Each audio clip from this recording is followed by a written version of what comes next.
حضرات ذی وقار، اب آپ نے آج کی اس نشست کا سب سے بلند و بالا نعرہ بلند کرنا ہے کہ غلام مصطفیٰ بن کر میں بک جاؤں مدینے میں، محمد نام پر سودا سرے بازار ہو جائے، سرے محفل کرم اتنا میری سرکار ہو جائے، نگاہیں منتظر رہ جائیں اور دیدار ہو جائے،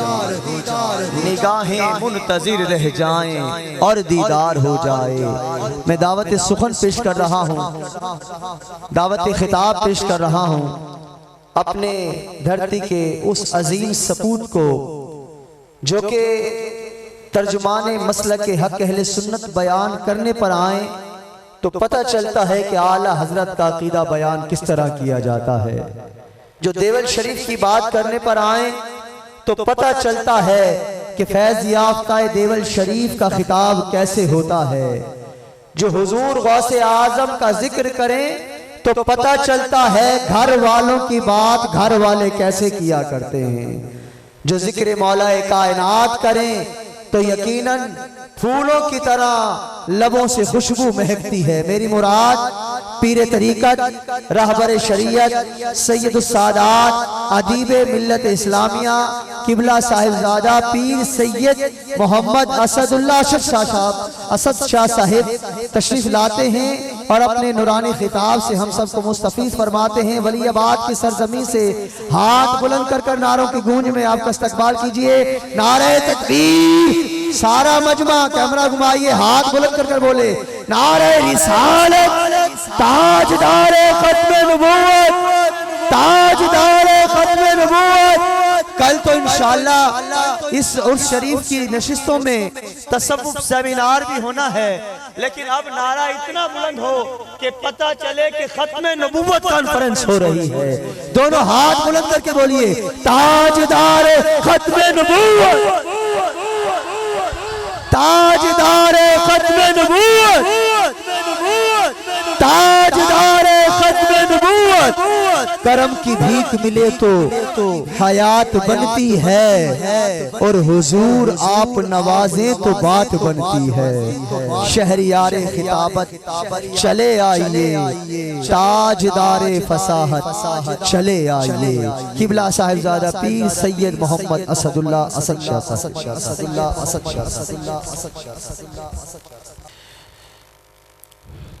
الحمدللہ وکفا والصلاة والسلام علی سید المرسلین والانبیاء وعلی آلہ واصحابہ وسلم تسلیما کثیرا کثیرا۔ اما بعد فاعوذ باللہ من الشیطان الرجیم، بسم اللہ الرحمن الرحیم۔ محمد الرسول اللہ، صدق اللہ مولانا العظیم۔ ان اللہ و ملائکتہ یصلون علی النبی یا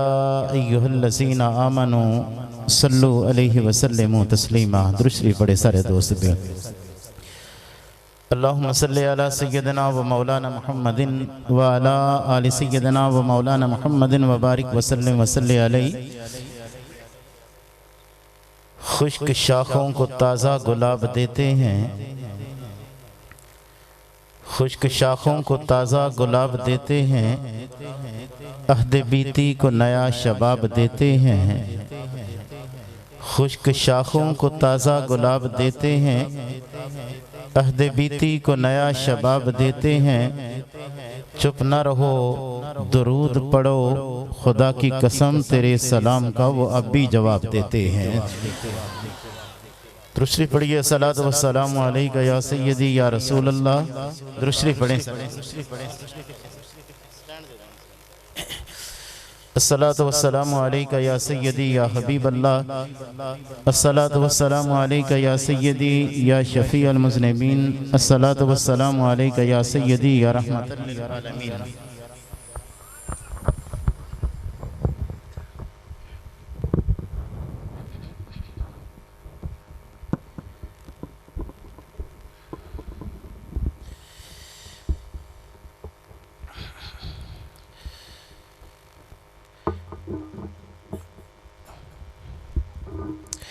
دیروز در بستان سرا ہما طوطیاں نے خوشنوا پڑھتی تھی نعت مصطفیٰ بلغ العلا بکمالہ، اور کمریاں بھی شوق میں ڈالے ہوئے سرتوق میں کہتی تھی اپنے ذوق میں کشفت دجا بجمالہ، اور بلبلیں بھی کو بکو لے لے کے ہر ایک گل کی بو کرتی تھی چرچا سو بسو حسنت جمیع خصالہ، چڑیوں کی سن کر چہچہے انسان بلا کیوں چپ رہے، لازم ہے اس کو یوں کہے صلو علیہ وآلہ۔ اور جب حسن تھا ان کا جلوہ نما، جب حسن تھا ان کا جلوہ نما، انوار کا عالم کیا ہوگا، جب حسن تھا ان کا جلوہ نما، انوار کا عالم کیا ہوگا، ہر کوئی فدا ہے بن دیکھے دیدار کا عالم کیا ہوگا۔ اور جب خدمت میں تھے ان کے ابو بکر عمر عثمان و علی، اس وقت محمد عربی کے دربار کا عالم کیا ہوگا۔ ایک طرف عمر ایک طرف علی، صدیق ادھر عثمان ادھر، ان جگمگ جگمگ تاروں میں مہتاب کا عالم کیا ہوگا۔ چاہیں تو اشاروں سے کایا ہی پلٹ دیں دنیا کی، یہ شان ہے خدمت گاروں کی، سردار کا عالم کیا ہوگا۔ اور سنتے ہیں کہ عرب کے ذروں پہ انوار کی بارش ہوتی ہے، سنتے ہیں کہ عرب کے ذروں پہ انوار کی بارش ہوتی ہے، اے نجم نہ جانے طیبہ کے گلزار کا عالم کیا ہوگا۔ رب لم یزل کی بپایا حمد و ثنا حضور اکرم نوری مجسم شافع روز جزا سید المرسلین والانبیاء جناب حضرت محمد مصطفیٰ صلی اللہ تعالیٰ علیہ وآلہ وسلم کی بارگاہ بے کسبانہ میں لا تعداد ہدیہ درود السلام کے بعد عرص غوثیہ 2024 کی آج کے یہ دوسری نشست جو محفل نعت اور اللہ کے محبوب علیہ السلام کے میلاد پاک کے ساتھ موسوم ہے۔ کل انشاءاللہ 10 بجے تصوف سے مینار ہوگا اور یہ سلسلہ 10 بجے شروع ہوگا، نماز عصر پر اختتامی دعا ہوگی۔ ہم اپنے مرشد کے حضور بیٹھ کر ان کی صحبت میں بیٹھ کر اللہ اور اس کے محبوب کریم صلی اللہ تعالیٰ علیہ وآلہ وسلم کا ذکر خیر کر رہے ہیں۔ نسبتیں اور صحبتیں بڑی عظیم حقیقت ہے۔ نسبتیں ہیں جن نسبتوں نے ہمیں سنوارا ہے، نسبتیں ہیں جنہوں نے ہمیں بنایا ہے، نسبتیں ہی کسی بھی چیز کی بنیاد اور مستحکم اس کی اساس ہوا کرتی ہے۔ ہم اپنے مرشد کی بارگاہ کے اندر ان کی صحبت میں بیٹھے ہوئے ہیں۔ صحبت ہی ہے کہ شام کی دھرتی پر اور شام کی منڈیوں میں تجارت کرنے والا شخص جب وہ اٹھ کر شیخ عزد یمنی کے پاس جاتا ہے اور شیخ عزد یمنی اسے متنبع کرتے ہیں کہ مکہ واپس پلٹ جاؤ اور جا کر اس ہستی اور اس بارگاہ کے اندر اس کی صحبت کو اختیار کرو کہ جس نے نبوت کا اعلان کر دیا ہے، اور مکے کی منڈیوں کے اندر تجارت کرنے والا جس وقت وہاں سے چل کر مکہ المکرمہ کے اندر آ کر نبی مکرم صلی اللہ تعالیٰ علیہ وآلہ وسلم کی صحبت کو اختیار کرتا ہے، جب وہ مکہ سے چل کر شام کے اندر جاتا ہے وہ ابو بکر صدیق ہوتا ہے، اور جب رسول اللہ کی صحبت کو اختیار کرتا ہے آ کر تو وہ ابو بکر سے صدیق اکبر بن چکا ہوتا ہے۔ یہ صحبتوں کا ہی کمال ہے کہ مکہ المکرمہ کے اندر خطاب اپنے بیٹے کو 5 اونٹ خرید کر دیتا ہے اور کہتا ہے کہ اس اونٹوں کو چرایا کرو، اور بیٹا کہتا ہے کہ مجھ سے اونٹ سنبھالے نہیں جاتے۔ باپ اس کو درے مارتا ہے کہ تم سے 5 اونٹ بھی سنبھالے نہیں جاتے، اور وہی جس سے 5 اونٹ نہیں سنبھالے جاتے اور جس وقت وہ اٹھ کر رسول پاک کی صحبت کو جا کر اختیار کرتا ہے اور رسول اللہ کی بارگاہ کے اندر رسول پاک کی صحبت کو اختیار کرنے کے بعد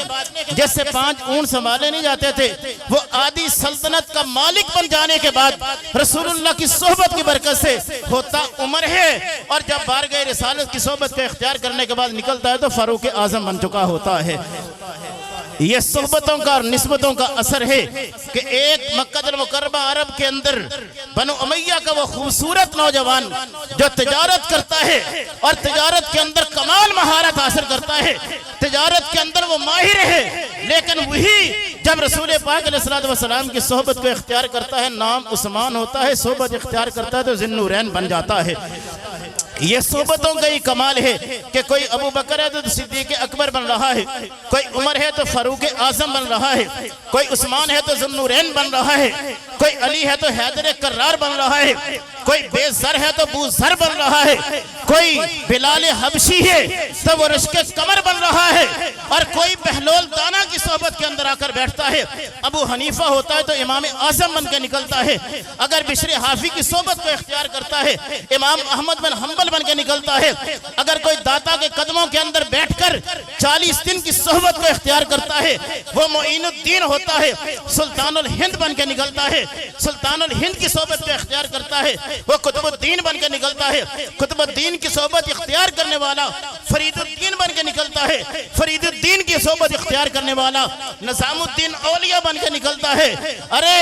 اس کے صحبتوں کا ہی اثر ہے کہ حضرت خواجہ خضر اور غوث اعظم کی بارگاہ کی حضوری حاصل کرنے والا جس وقت صحبت کو اختیار کرتا ہے تو اس حضوری اور صحبت کو اختیار کرنے کے بعد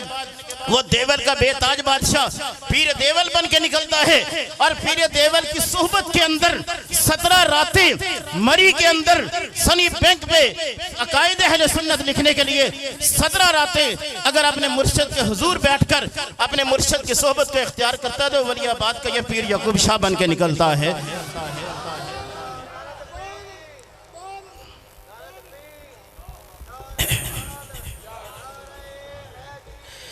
ہم صحبت اختیار کیے بیٹھے ہیں۔ یہ صحبت اور یہ نسبت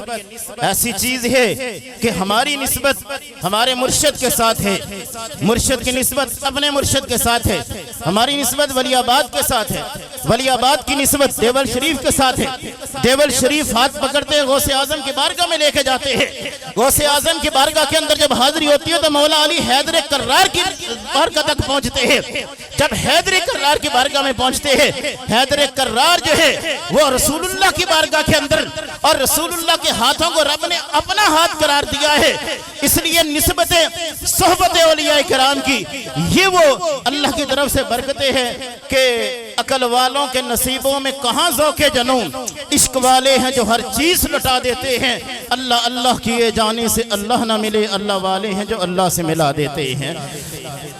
یہ صحبتیں، یہ نسبتیں، یہ برکتیں حضور کی ذات تک پہنچاتی ہیں۔ حضور منبع فیض ہیں، اللہ کے محبوب علیہ السلام منبع فیض ہیں۔ عارفین نے لکھا ہے کہ محمد کی پہلی میم مولا سے ملی ہوئی ہے اور محمد کی دوسری میم دنیا سے ملی ہوئی ہے۔ محمد کی پہلی میم جو خدا سے خالق سے فیض لے رہی ہے اور محمد مصطفیٰ کی دوسری میم جو دنیا کو فیض دے رہی ہے۔ حضور منبع فیض و برکات ہے، خالق سے فیض لے رہے ہیں، مخلوق کو فیض دے رہے ہیں۔ یہ ساری کائنات عالم کے اندر تابانیاں ہے تو محمد مصطفیٰ کی میم کی ہے، کیونکہ پیام میں ہے میم تو پیمبر میں میم ہے، مقدور میں ہے میم تو مقدر میں میم ہے، منشور میں ہے میم تو مظفر میں میم ہے، کلثم میں ہے میم تو سمندر میں میم ہے، محراب میں ہے میم تو منبر میں میم ہے، مومن میں گر ہے میم تو امام میں میم ہے، مونس میں گر ہے میم تو مشفق میں میم ہے، اور قاسم میں گر ہے میم تو رحمت میں میم ہے، قاسم میں گر ہے میم تو نعمت میں میم ہے، عالم میں گر ہے میم تو رحمت میں میم ہے، اور یہ میم ہے حرم میں، کرم میں میم ہے، ارم میں ہے میم تو برم میں میم ہے، روح الامین میں میم، مبشر میں میم ہے، امار میں ہے میم تو سمیہ میں میم ہے، اکمل میں ہے میم تو مزمل میں میم ہے، اجمل میں ہے میم تو مدثر میں میم ہے، حلیمہ میں ہے میم تو آمنہ میں میم ہے۔ یہ میم ہے نماز میں، کلمے میں میم ہے، اور اس میم کا ہے راز الف لام میم میں، اور کیا کیا فضیلتیں ہیں محمد کے میم میں۔ یہ محمد مصطفیٰ جو منبع فیض و برکات ہے، خالق سے فیض لے رہے ہیں، کائنات عالم کے اندر فیض تقسیم کر رہے ہیں۔ اور دوستو یاد رکھو کہ کائنات عالم کے اندر دو نام ایسے ہیں کوئی بھی آپ نام اٹھا کے دیکھ لیں، کسی بھی نام کو اٹھا کے دیکھ لیں، اس نام کے لفظ سے اگر آپ ایک حرف کو جدا کر دیں گے وہ نام بے معنی ہو جائے گا۔ یہ ہمارے محترم بڑے ہی پیارے ہمارے نقیب انیس صاحب ہیں، انیس سے اگر الف کو علیحدہ کر دے باقی نون یا سین رہ جائے گا، نیس کوئی معنی اس کا نہیں ہے۔ یہ ہمارا بابا فقیر حسین کو دیکھیے، یہ فقیر حسین دیوانہ ہے، فقیر کی فا کو علیحدہ کر دے، قیر کوئی نام اس کا کوئی معنی نہیں ہے۔ کسی نام کو بھی اٹھا کے دیکھے، اس نام سے حرف کو جدا کرتے جائیں وہ نام بے معنی ہوتا چلا جاتا ہے۔ لیکن کائنات کے اندر دو نام ایسے ہیں کہ ایک اللہ کا نام ہے، ایک محمد مصطفیٰ کا نام ہے کہ اگر ان ناموں سے حرف کو جدا کرتے جائیں نام بے معنی نہیں ہوتا بلکہ اس سے معنی کے آگے سمندر پھوٹتے چلے جاتے ہیں۔ لفظ اللہ سے اگر الف کو علیحدہ کر دے باقی للہ رہ جاتا ہے، للہ ما فی السماوات و ما فی الارض۔ اگر لام کو بھی جدا کر دیا جائے باقی لہو رہ جاتا ہے، لہو ما فی السماوات و ما فی الارض۔ لام کو بھی علیحدہ کر دیا جائے باقی ہو رہ جاتا ہے، جو ضمیر ہے، جو اسم ہے اور کلمے کی قسم ہے اس کو بھی هو اللہ الذی لا الہ الا ہو۔ اسی طرح حضور کے نام نامی اسم گرامی سے محمد کو میم کو علیحدہ کر دیں باقی حمد رہ جاتا ہے۔ حمد عربی زبان کے اندر مصدر ہے، مصدر اس میں فاعل کا معنی بھی دیتا ہے، مفعول کا معنی بھی دیتا ہے۔ حمد سے ہا کو دور کر دیا جائے باقی مد رہ جاتا ہے، اور مدہ یا مد مدن عربی زبان کے اندر معنی ہوتا ہے کھینچنے والا، جس کا مطلب ہے کہ رسول اللہ اپنی امت کو جہنم سے کھینچ کر جنت کی دہلیز تک پہنچا رہے ہیں۔ اگر محمد کے میم کو مد کے میم کو بھی دور کر دیا جائے معنی باقی دار رہ جاتا ہے، اور دلہ یدل دلن فہو دالن جس کا معنی ہوتا ہے رہنمائی کرنے والا، ساری کائنات کا رہنما۔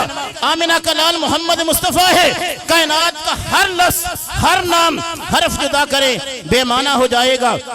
اللہ اور اس کے رسول کا نام ایسا نام ہے کہ لفظ کے سے حرف کو جدا کرتے جائیں پھر بھی معنی کے سمندر پھوٹتے چلے جاتے ہیں، اور ہر حرف با معنی یہ بتا رہا ہے کہ اس کائنات عالم کے اندر خدائی رب ذوالجلال کی ہے اور مصطفیٰ آمنہ کے لال کملی والے محمد مصطفیٰ کی ہے۔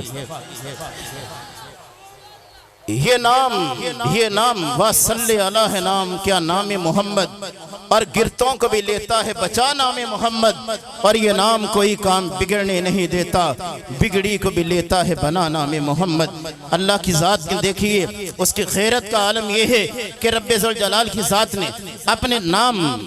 نام لفظ اللہ پر بھی رب نے نقطہ گوارا نہیں کیا، لفظ محمد پر بھی نقطہ گوارا نہیں کیا۔ رب نے اپنے نام نامی اسم گرامی کو بھی اپنی اسم جلالت کو نقطوں سے خالی رکھا، اپنے محبوب کے نام کو بھی نقطوں سے خالی رکھا، اور نقطوں سے خالی رکھ کر اس چیز کی طرف اشارہ کر دیا کہ دنیا والوں جس طرح خدا کی ذات اپنے نام پر اپنی ذات پر کوئی نقطہ گوارا نہیں کرتا، اس طرح اپنے محبوب کملی والے محمد مصطفیٰ کی ذات پر بھی نقطہ گوارا نہیں کرتا، ان کے نام پر بھی نقطہ گوارا نہیں کرتا۔ رب نے اپنے محبوب کے نام کو بھی وَأَحْسَنُ مِنْكَ لَمْ تَرَكَتْ عَيْنِي وَأَجْمَلُ مِنْكَ لَمْ تَلِدِ النِّسَاءُ خُلِقْتَ مُبَرَّأً مِنْ كُلِّ عَيْبٍ كَأَنَّكَ قَدْ خُلِقْتَ كَمَا تَشَاءُ۔ اور حضرت حسان بن ثابت کہا کرتے تھے اللہ نے اپنے محبوب کو ہر نقطے سے ہر عیب سے پاک پیدا کیا، اور ایسا پاک پیدا کیا کہ رب نے آدم علیہ السلام کو دنیا میں بھیجا تو فرمایا کہ آدم عیب کے قریب نہیں جانا۔ حضرت شیس دنیا میں آئے تو کہا شیس عیب کے قریب نہیں جانا۔ نو آئے تو کہا عیب کے قریب نہیں جانا۔ حضرت ادریس آئے تو کہا عیب کے قریب نہیں جانا۔ حضرت زکریا آئے تو کہا عیب کے قریب نہیں جانا۔ ابراہیم خلیل اللہ آئے تو کہا عیب کے قریب نہیں جانا۔ اسماعیل ذبیح اللہ آئے تو کہا عیب کے قریب نہیں جانا۔ اگر موسیٰ کریم اللہ آئے کہا عیب کے قریب نہیں جانا۔ اللہ نے کہا کہ نبیوں عیب کے قریب نہیں جانا، رسول لوگ عیب کے قریب نہیں جانا، متقیوں عیب کے قریب نہیں جانا، پرہیزگاروں عیب کے قریب نہیں جانا، عیبوں سے بچ کے رہنا۔ ہر کسی کو تاکید کی جاتی رہی کہ عیب کے قریب نہیں جانا۔ اور جب میرے آقا کملی والے مصطفیٰ دنیا کے اندر آئے اللہ نے فرمایا کہ ہر کسی کو کہتا رہا کہ عیب کے قریب نہیں جانا۔ مصطفیٰ تجھے دنیا کے اندر بیچ کر عیب کو حکم دے دیا کہ عیب تو نے میرے مصطفیٰ کے قریب نہیں جانا۔ خلقت مبرأ من کل عیب کأنک قد خلقت کما تشاء،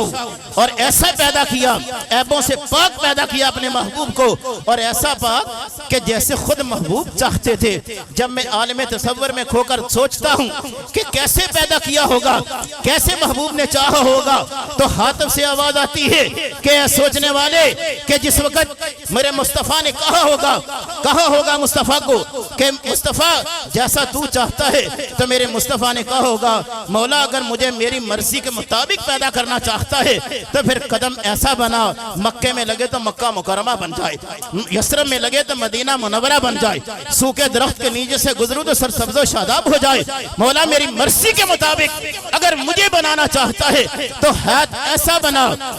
جبل ابو قبیس پر کھڑے ہو کر انگلی کا اشارہ کروں، چاند کا سینہ شک ہو جائے، اور اگر صحبا کے مقام پر انگلی کا اشارہ کروں، ڈوبا ہوا سورج پلٹ آئے، اگر پتھروں کو حکم دوں وہ کلمہ پڑھنا شروع کر دے، درختوں کو حکم دوں وہ جڑوں سے اکھڑ کر میری خدمت کے اندر حاضر ہو جائے، اور پھر جس وقت درخت پر کلمہ پڑھ رہے ہوں، پتھر کلمہ پڑھ رہے ہوں، تو پھر مکہ المکرمہ کی فضائیں بھی یہ کہے کہ پتھرانو کلمے پڑھا جاندا،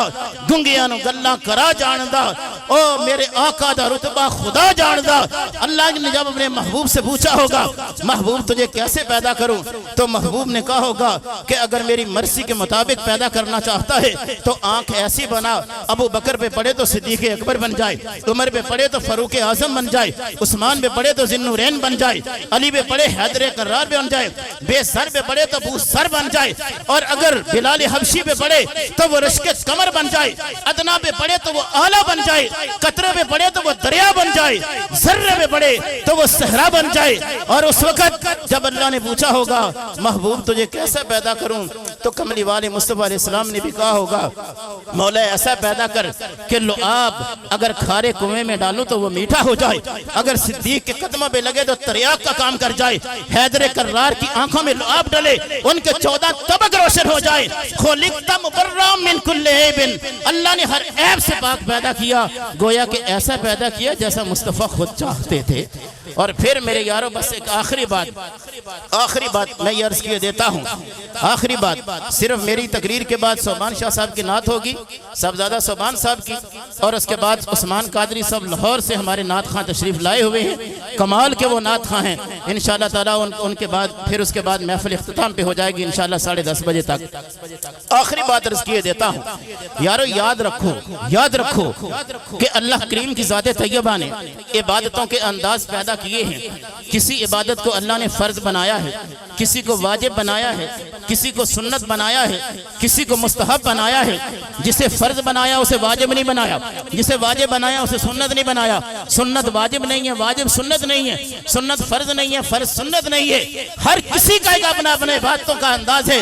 کوئی عبادت فرض ہے، کوئی واجب ہے، کوئی سنت ہے، لیکن کائنات کے اندر ایک عبادت ایسی ہے کہ رب نے جسے فرض بھی بنایا، جسے واجب بھی بنایا، جسے سنت بھی بنایا، جسے مستحب بھی بنایا۔ اور وہ عبادت کیا ہے؟ اللہ فرماتا ہے کہ ساری عبادتوں کو میں نے جمع کر کے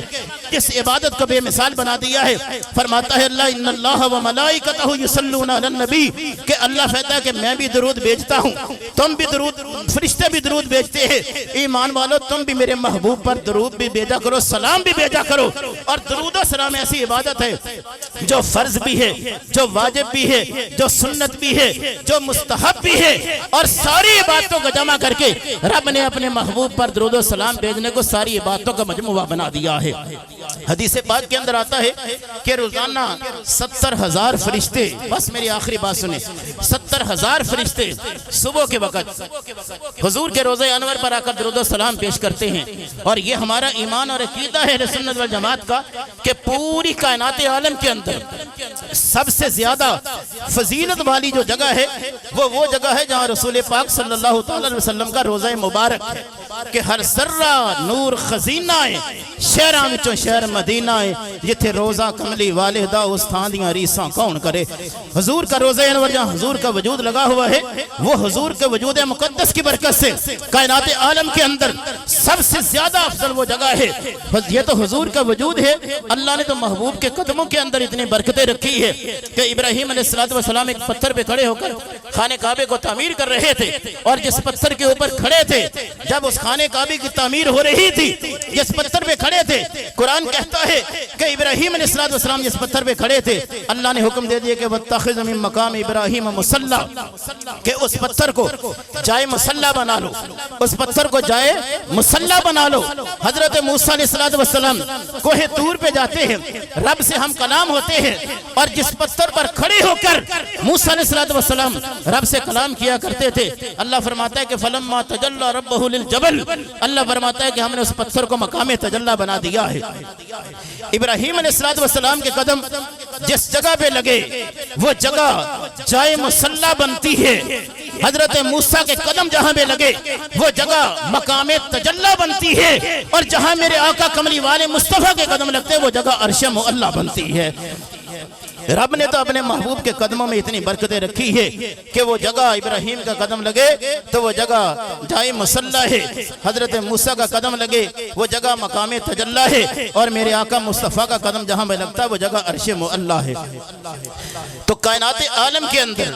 حضور کا روزہ انور جس جگہ پر ہے، حضور کا وجود مقدس جہاں پر ہے، وہ جگہ کائنات کے اندر سب سے زیادہ افضل اور اعلیٰ ہے۔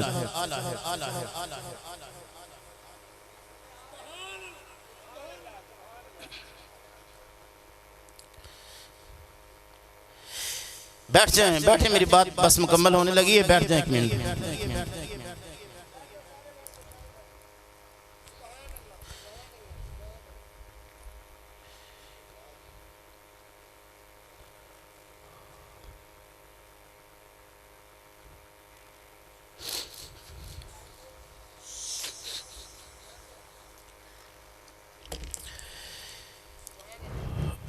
تو میں یہ عرض کر رہا تھا کہ اس کائنات عالم کے اندر سب سے فضیلت والی جگہ ہے وہ حضور کا روزہ مقدس ہے، جہاں حضور کا وجود مقدس لگا ہوا ہے۔ 70,000 فرشتے صبح کے وقت درود و سلام پیش کرنے کے لیے حاضر ہوتے ہیں، شام تک 70,000 فرشتے درود و سلام پڑھتے رہتے ہیں، شام ہوتی ہے فرشتے 70,000 اور آ گئے، صبح تک